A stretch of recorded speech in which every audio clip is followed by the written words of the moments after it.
السلام عليكم ورحمة الله وبركاته. أعوذ بالله من الشيطان الرجيم. بسم الله الرحمن الرحيم.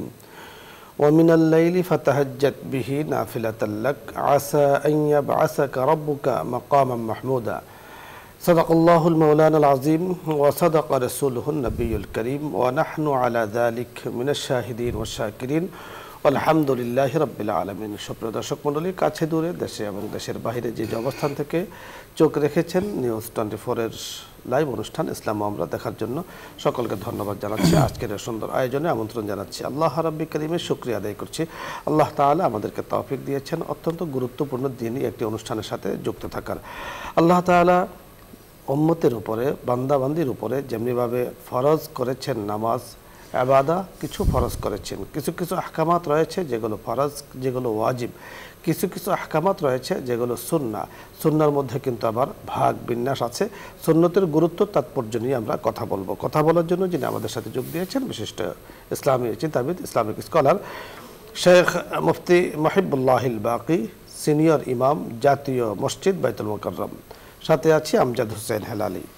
আসসালামু আলাইকুম। ওয়ালাইকুম আসসালাম ওয়া রাহমাতুল্লাহ। শেখ কেমন আছেন? জি আলহামদুলিল্লাহ ভালো আছি। আলহামদুলিল্লাহ। আপনার সুন্দর সুন্দর কথা শোনার জন্য আজকে আমরা উন্মুখ হয়ে অপেক্ষমান আছি। আজকে আপনার কাছে আমরা যে বিষয় শুনবো তা হলো সুন্নত এবং নফল আদায়ের গুরুত্ব।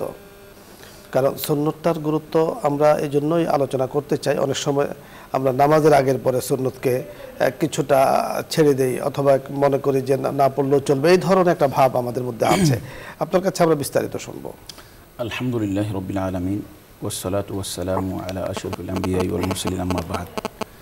আসলে নফলের গুরুত্ব কতটুকু বেশি, আপনি যে আয়াত শরীফ তেলাওয়াত করেছেন সেই আয়াতের মধ্যে আল্লাহ পাক রব্বুল ইজ্জত বলেন ওয়া মিনাল লাইলি ফাতাহাজ্জাদ বিহি, রাতের কিছু অংশ আপনি তাহাজ্জুদ আদায় করেন নাফিলাতাল লাক। এই নফলগুলো হবে, এই কাজগুলি হবে, তাহাজ্জুদ হবে নফল।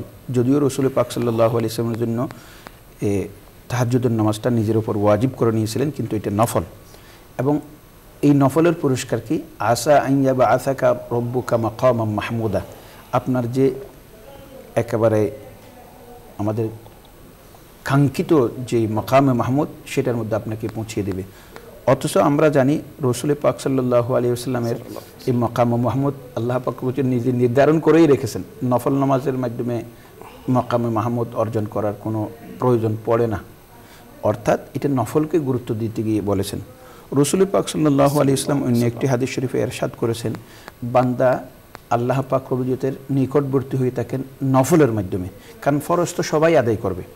ফরজ হলো এটা, ওই মনে করেন সরকার আপনার জমির উপর ট্যাক্স নির্ধারণ করেছে, আপনি ট্যাক্স নির্ধারণ করেছেন, ট্যাক্স আদায় করেছেন, আপনার জমি সেটা আর কি হবে না, সরকার নিলাম দেবে না। কিন্তু সরকারকে যখন কোনো একটা বাজেট চাইবে বন্যা দুর্গত এলাকার জন্য, তখন যখন দেবেন সরকার তখন ভালোবাসবে বেশি, এটা কিন্তু আপনার উপর জরুরি না, কিন্তু দিলে এটা সন্তুষ্টি অর্জন হবে। আর ফরজটা হলো আমাদের দায়িত্ব, আর নফলটা হলো আল্লাহ পাক রব্বুল ইজ্জতের কাছে নিকটবর্তী করে দেওয়ার একটা মাধ্যম।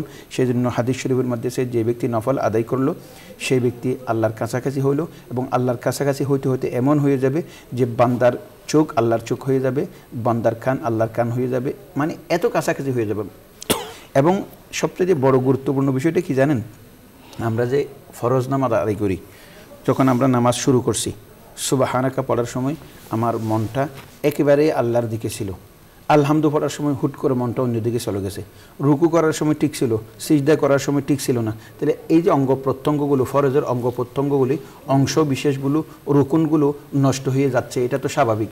কেউ বলতে পারবে না যে আমি যে ফরজ নামাজ আদায় করেছি এই ফরজের প্রত্যেকটি অঙ্গ, প্রত্যেকটি রুকন একেবারে যথাযথভাবে আদায় করেছি, এটা কেউ বলতে পারবে না। তাহলে এখানে ত্রুটি বিচ্যুত হয়েছে। আল্লাহ পাক রব্বুল ইজ্জত কত বান্দার উপর রহমশীল, দয়াশীল, পরম করুণাময় দয়ালু। কাল কিয়ামতের ময়দানে বান্দার নামাজ যখন আল্লাহর সামনে পেশ করা হবে, তখন দেখবে যে এই ফরজ নামাজের রুকু ঠিক নাই, সিজদা ঠিক নাই, আবার তাশাহুদ ঠিক নাই, আরেকটা ঠিক নাই।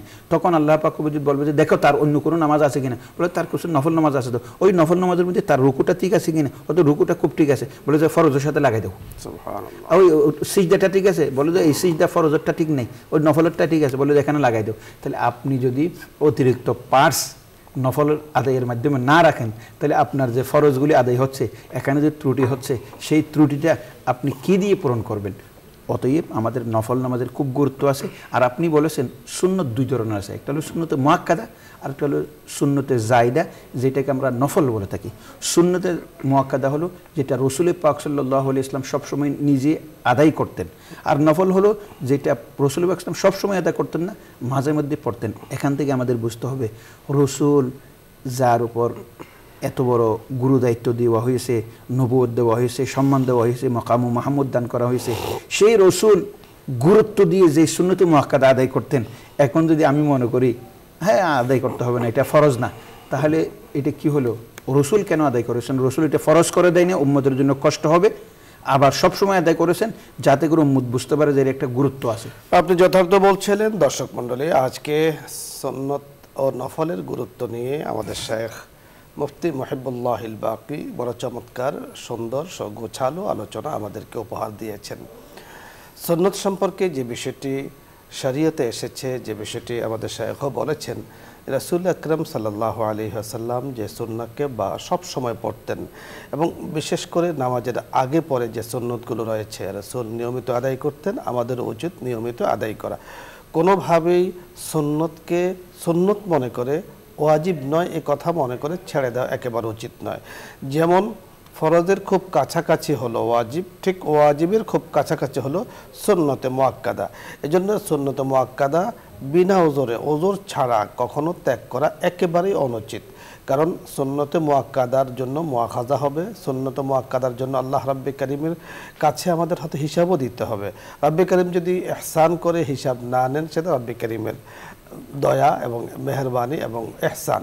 কিন্তু আল্লাহ তাআলা যেন আমাকে সুন্নতে মুআক্কাদা বা কোনো ইবাদত বা কোনো কিছুর জন্য যেন আমাকে মুআখাযা না করেন, রাব্বে কারীমের কাছে আমরা সেই কামনাই করছি। এজন্য আমাদের শেখ বড় চমৎকার একটি বলেছেন যে আমরা নামাজ আদায় করতে গিয়ে অনেক সময় আমাদের ত্রুটি হয়, সেটাকে মেকআপ করে হলো সুন্নাহ। এজন্য প্রায় নামাজের ফজরের আগে 2 রাকাত সুন্নাহ, জোহরের আগে 4 রাকাত, পরে 2 রাকাত, আসরের আগে 4 রাকাত সুন্নতে জায়েদা, মাগরিবের পরে 2 রাকাত সুন্নতে মুআক্কাদা, এশার পরে 2 রাকাত সুন্নতে মুআক্কাদা অবশ্যই পড়ব। আল্লাহ রাব্বে কারীম আমাদেরকে পড়ার তৌফিক দান করুন। আলোচ্য বিষয় নিয়ে যদি আপনাদের কারো কোনো কিছু জানার বুঝার থাকে, আপনি প্রশ্ন করুন, অথবা কোনো মাসলা মাসাইল জানার প্রয়োজন হয় প্রশ্ন করুন, আমরা চেষ্টা করব কথা বলার জন্য। প্রথমে জেনে আছেন, আসসালামু আলাইকুম ওয়া রাহমাতুল্লাহ। দর্শক নাম বলে পরিচয় দিয়ে প্রশ্ন করুন।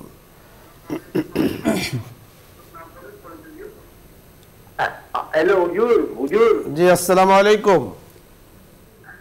হুজুর আসসালামু আলাইকুম। ওয়া আলাইকুম আসসালাম ওয়া রাহমাতুল্লাহ। হুজুর আমি নাসির বলছি চট্টগ্রাম থেকে। জি প্রশ্ন করুন। আমি নাসির বলছি চট্টগ্রাম থেকে। জি জি জি বলুন। আমার হাত পা কাঁপতেছে, কি করা উচিত? আমার হাত পা প্রচন্ড কাঁপতেছে, কি করা উচিত? আমি নামাজ পড়লে বসলে হাত পা কাঁপে, কি করা উচিত? জি ধন্যবাদ আপনাকে। অবশ্যই চিকিৎসা যদি থাকে চিকিৎসা করাতে হবে। শরীয়তের দৃষ্টিতে ওনার কি করা উচিত? আমি একটা কথা বলি, সবচেয়ে বড় কথা হচ্ছে মানুষ যখন অসুস্থ হয়ে যায় তখন সেবা দানকারী হলো আল্লাহ। সেজন্য আল্লাহ পাক রব্বুল ইজ্জত বলেন যে কোনো মুসিবত আসলে ইয়া আইয়ুহাল্লাযীনা আমানু ইসতাঈনু বিস-সাবরি ওয়াস-সালাহ। তোমরা যে কোনো বিষয়, সেটা শুধু অসুস্থতা নয়, সেটা মেয়ে বিবাহ দেওয়ার বিষয় হোক, ব্যবসার মধ্যে ত্রুটি বিচ্যুতি হোক, ক্ষতি হোক, সবগুলোর জন্য আমরা সবর করব, নামাজের মাধ্যমে আল্লাহর কাছে দোয়া করব, আল্লাহ তাআলার কাছে কামনা করব সুস্থতা দান করবেন। হ্যাঁ, নামাজ দোয়া অনেক বড় হাতিয়ার। আদ-দুআউ সিলাহুল মুমিন, দোয়া হলো মুমিনের হাতিয়ার। এক্ষেত্রে যেহেতু রাসূল আকরাম সাল্লাল্লাহু আলাইহি সাল্লাম বলেছেন লিকুল্লি দাইন দাওয়াউন, প্রতিটি রোগীর আল্লাহ তাআলা ওষুধ দিয়েছেন এবং রাসূল নিজেও ওষুধ গ্রহণ করেছেন। সেক্ষেত্রে আপনার জন্য যে পরামর্শ আমরা দেব, দোয়া আপনার কন্টিনিউ চলতেই থাকবে। আর ডাক্তারের কোনো বিষয় যদি থাকে আপনি সেটা কিন্তু শরীয়তের বাইরে নয়। রোগের চিকিৎসা করানো, রোগের জন্য ডাক্তার দেখানো, অভিজ্ঞতা অর্জন করা, এটা কিন্তু শরীয়তের বাইরে নয়। আপনি সেটা গ্রহণ করুন এবং আল্লাহ তাআলার কাছে আপনি দোয়া করুন। আজকে যে বিষয় নিয়ে আমরা কথা বলছিলাম যে সালাতুত তাহাজ্জুদ রাসূল অনেক গুরুত্বের সাথে আদায় করতেন। এই নামাজ আদায় করে রাব্বে কারীমের কাছে আপনি আপনার হাজাতগুলো, আপনার প্রয়োজনগুলো বলুন। আল্লাহ তাআলার দরজা সব সময় খোলা থাকে। মানুষের দরজা বন্ধ হতে পারে, রাব্বে কারীমের দরজা কখনো বন্ধ হয় না। আল্লাহ তাআলার কাছে আপনি বলতে থাকুন। পরের দর্শক, আসসালামু আলাইকুম ওয়া রাহমাতুল্লাহ।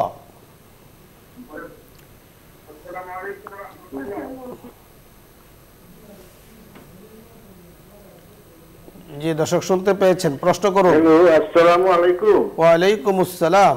হুজুর, আমি ধরমপাড়া সুনামগঞ্জ থেকে ইনুস বলছিলাম। জি প্রশ্ন করুন। হুজুর, রাসূল সাল্লাল্লাহু আলাইহি ওয়াসাল্লাম বলেন যে শেষ রাতের 2 রাকাত তাহাজ্জুদের নামাজ, নফল নামাজ দুনিয়ার সমস্ত ধন-দৌলতের চেয়ে অধিক মূল্যবান। কথাটা কি সহিহ হাদিস? আর 2 নম্বর প্রশ্ন হলো হুজুর, যে রাসূল আল্লাহ রাব্বুল আলামিন বলেন কেউ যদি আমাকে ভালোবাসতে চায় এর জন্য আমার রাসূলকে ভালোবাসে। রাসূলকে ভালোবাসার মানে তো হলো রাসূলের সুন্নাহকে ধারণ করা, লালন করা, পালন করা, তাই নয় কি? জি জি জি জি ধন্যবাদ আপনাকে। প্রথম যে প্রশ্নটি করেছেন, আমি আপনাকে বলি, এখানে ফরজের সাথে কোনো কিছুর তুলনা হয় না, ওয়াজিবের সাথে কোনো কিছুর তুলনা হয় না। কিন্তু নফল নামাজগুলো যেহেতু অতিরিক্ত নামাজ, আপনি দায়িত্বের বাইরে আদায় করছেন, তার জন্য আল্লাহ খুশি হন বেশি ফরজ আদায় করার পর। কিন্তু এর অর্থ এটা নয় যে নফলের এত গুরুত্ব, আল্লাহকে ডাকলে আল্লাহ বুররাত্রে শুনে, তাহলে তার ফরজ পড়ার দরকার নেই, কেউ কেউ এটা মনে করলে কখনো হবে না। সেটা হলো আপনার অতিরিক্ত, এটা গ্রহণযোগ্য কখন হবে? ফরজ আদায় করার পর। আর দ্বিতীয় যেই কথাটি, সেটা হলো সবচেয়ে গুরুত্বপূর্ণ বিষয়, সেটা হলো আল্লাহ পাক রব্বুল ইজ্জত শেষ রাত্রিতে নাজেল হন, অবতরণ করেন এবং বলেন যে তোমাদের মধ্যে কেউ গুনাহ করছো, আমার কাছে ক্ষমা চাওয়ার কেউ আছে? তোমাদের মধ্যে কেউ আর্থিকভাবে কষ্টের মধ্যে আসো, কে আসো আমার কাছে জীবিকা তালাশ করার জন্য, কে আছো? অর্থাৎ ভোর রাত্রে আপনি 2 রাকাত নামাজ পড়ে যখন যে কোনো হাজত আল্লাহর কাছে চাইবেন, আল্লাহ কবুল করবে। এবং হয়তো আপনি যেটা চাইবেন সেটা কবুল না করলেও আল্লাহ আপনার জন্য যেটা সবচাইতে উত্তম মনে করেন সেটা আপনার জন্য কবুল করবে, কখনো সেটা রদ হবে না। যথার্থ আপনি বলেছেন। আরেকটি প্রশ্ন উনি করেছেন, ইন কুনতুম তুহিব্বুনাল্লাহ ফাত্তাবিউনি ইউহিব্বুকুমুল্লাহ। রাসূলকে মহব্বত করার অর্থ আসলে কি ব্যাখ্যা? আপনি নিজেই জানেন, মান আহাব্বা সুন্নতি ফাকাদ আহাব্বানি ওয়া মান আহাব্বানি কানা মাই ফিল জান্নাহ। যে ব্যক্তি আমার সুন্নত অনুসরণ করলো সেই আমাকে মহব্বত করলো, আর যে ব্যক্তি আমাকে মহব্বত করলো সেই ব্যক্তি আমার সাথে জান্নাতে থাকবে। এখন আমাদের এখানে কিছু মানুষ আছে যে খুব এশক, প্রেম, ভালোবাসা দেখায়, কিন্তু রসুলের সুন্নতের গুরুত্ব নাই। তো এটা অনেকটা এইরকমই যে আমি আপনাকে খুব ভালোবাসি, কিন্তু আপনি আমার কাছে যদি আর্থিক অভাবের কারণে এক বেলা ভাত চান, আমি দিই না। আমি আপনাকে খুব ভালোবাসি, আপনি অসুস্থ হয়ে গেছেন, একটু অসুস্থতা চিকিৎসার জন্য 10টা টাকা চাইলে দিই না, তাহলে এইটা তো মানুষ মনে করবে যে এটা একটা বন্ডামি। ভালোবাসাটা মুখের মধ্যে, অন্তরের মধ্যে নাই। তদ্রূপ যে সমস্ত ব্যক্তিরা রসুলের মহব্বতের দাবিদার তবে রসুলের সুন্নত অনুসরণ করে না, অনেকাংশে বলতে পারবো যে সেই সব ব্যক্তির মহব্বতের মধ্যে খাঁটিত্ব নেই এবং সেই সব সেটা অরিজিনাল মহব্বত নয়। মহব্বতে রাসূল অর্থই হলো সুন্নতে রাসূল, রাসূলের সুন্নতগুলোকে নিজের বাস্তব জীবনে বাস্তবায়ন করা, এটি হলো মহব্বতের বহির প্রকাশ। কবি তো বড় চমৎকার বলেছেন, তু কুজা ও সুন্নতে আহমদ কুজা বা মুহাম্মদ কাইশাওয়াদ নিসবত তোরা।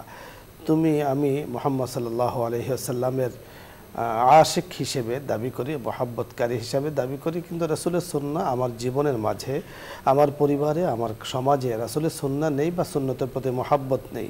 অথচ হযরত সাহাবায়ে কেরাম রিদওয়ানুল্লাহি আলাইহিম আজমাইনের জিন্দেগিতে আমরা দেখেছি, আমরা পড়েছি, আমরা শুনেছি যে সাহাবায়ে কেরাম কোনো সাহাবী যদি রাসূলের কোনো সুন্নাহকে কোনোভাবে হালকা নজরে দেখতেন, এটাতে কিন্তু ওনারা খুব রাগ করতেন, অপছন্দ করতেন। রাসূল আকরাম সাল্লাল্লাহু আলাইহি ওয়াসাল্লামের সুন্নাহর ব্যাপারে সাহাবায়ে কেরাম এত সতর্ক ছিলেন, এত মহব্বত ছিল, তারা খাবারের সুন্নাহ, বসার সুন্নাহ, বলার সুন্নাহ, হাঁটার সুন্নাহ, সকল সুন্নতগুলোকে নিজের জীবনে বাস্তবায়ন করেছেন, বাস্তবায়ন করার জন্য উদ্বুদ্ধ করেছেন, বাস্তবায়ন করার জন্য তাকিদ করেছেন।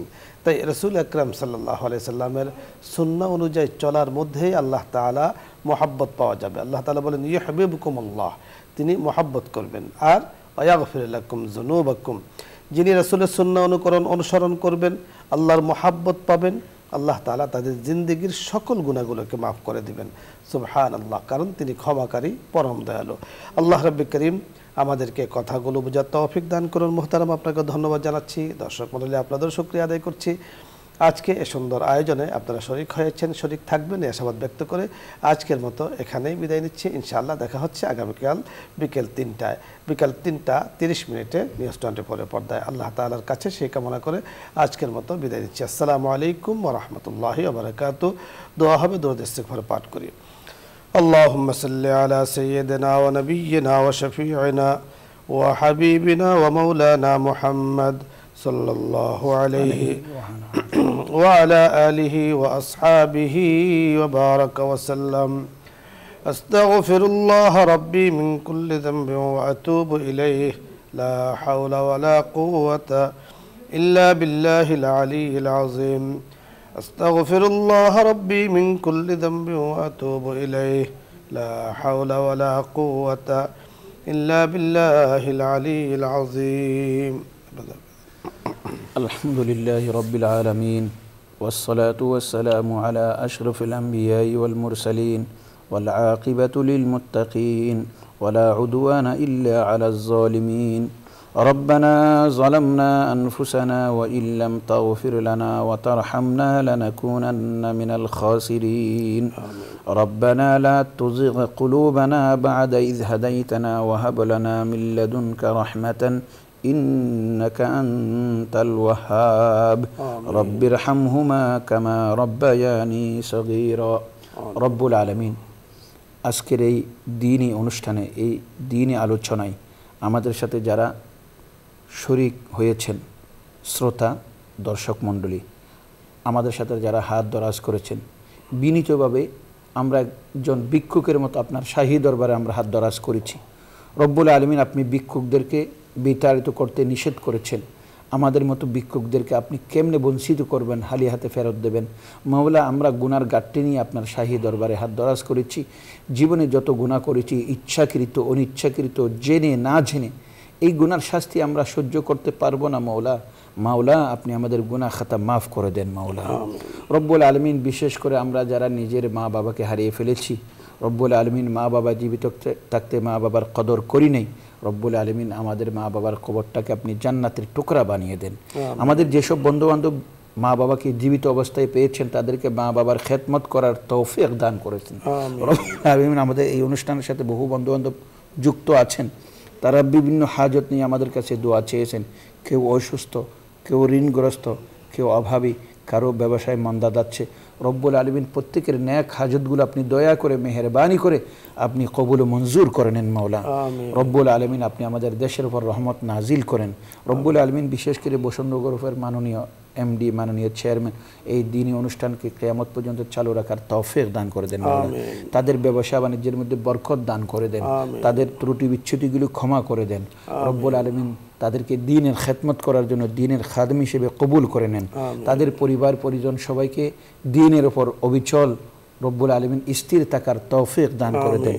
রব্বুল আলমিন, আপনার কাছে আমরা হাত দরাজ করেছি। ফিলিস্তিনের মুসলমান খুব অসহায় অবস্থায় আছে মাওলা। সেখানে হাজার হাজার নিষ্পাপ শিশুরা রব্বুল আলমিন চিকিৎসার অভাবে মারা যাচ্ছে, না খেয়ে মারা যাচ্ছে। মা বোনেরা আকাশের নিচে রব্বুল আলমিন জমিনকে বিছানা বানিয়ে শুয়ে আছে, খাবার নাই। রব্বুল আলমিন, বিশ্বের বিবেকগুলো চুপ রয়েছে, নীরব হয়ে আছে।